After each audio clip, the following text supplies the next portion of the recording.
British Airways are a huge corporation that have been going for decades and decades. They have a standard, a clear set standard for men wear this, women wear this is the dress code. You know this when taking the job. If you don't like it, then I wouldn't apply for a job dressed as a carrot, selling carrots in the street, because I wouldn't like that uniform and I wouldn't be able to keep the job. So why apply for a job then? Simple answer to that, really. Would you hire someone, say, had they stated that they have their hair at length for religious reasons? So, say, for example, I'm a Christian, so that's the reason why I have my hair at length. But unfortunately... There's many Christians who don't have man buns, though, aren't there? Yeah, I mean, that's fair to say. However, on the BA guidelines, it only recognises the Sikh faith and the Rastafarian faith too, which is why... again, I mean, just let me finish. Which is why that they actually given me three options, which was to cut it, actually apply a turban, or apply dreadlocks. I mean, how could I possibly? Because I'm a Sikh. I'm not a Sikh, nor am I a Rastafarian. BA, have they given us a statement? I think they've just literally said they don't want to comment on it. They don't comment specifically on individuals. So what point in your, applying for this job that you obviously clearly wanted and would love to have had a chance to prove you were good at, at what point did this crop up? Like, were you aware of the rules before you applied? Did they make it clear? Was it at the interview? Where did it crop up? Well, it's not like...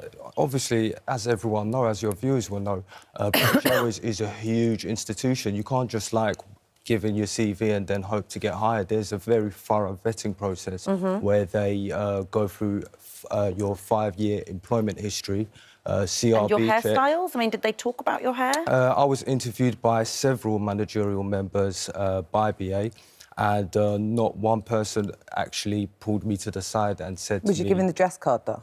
No, I wasn't. I was only informed about tattoos and piercings during the Yeah, no, but did they not give you this? Because how do you know what if it were to work? So during the first week of my employment, that's when they pulled me aside to say that my hair is, in fact, like girls' hair. That's exactly what they said. But again, that's just somebody who obviously has said something at a turn. That isn't the company themselves saying that. That's just somebody who was employed by them who shouldn't have said it. So that shouldn't be held against British Airways. That's just somebody who's obviously said something wrongly. I mean, you wasn't there. It was actually someone very superior I presume it wasn't the owner, though. That works at British Airways. I mean, I'd love to have a word with the owner, to be honest, but...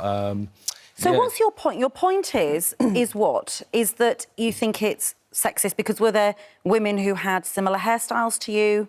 Is that what you felt? Yeah, absolutely. And did you argue this back with them? 100%. So at BA, there are thousands of female members of staff who have the exact same hairstyle as me. When we look at you front on, we can't see you. You weren't on board, were you? Were you checking baggage? So I was working at the terminal, so I was on customer service. And did they deem that not good enough either, the way it is now? Yeah, so if you was to look at me at a particular angle, say I'm looking at you right now, my bun isn't visible at all. You can't hardly see it. And they said that's not good enough. And I did all I can to compromise with them. Where do you draw the line? What if men now want to start wearing tights and high heels and skirts and red lipstick, and women want to start wearing pants and shoes?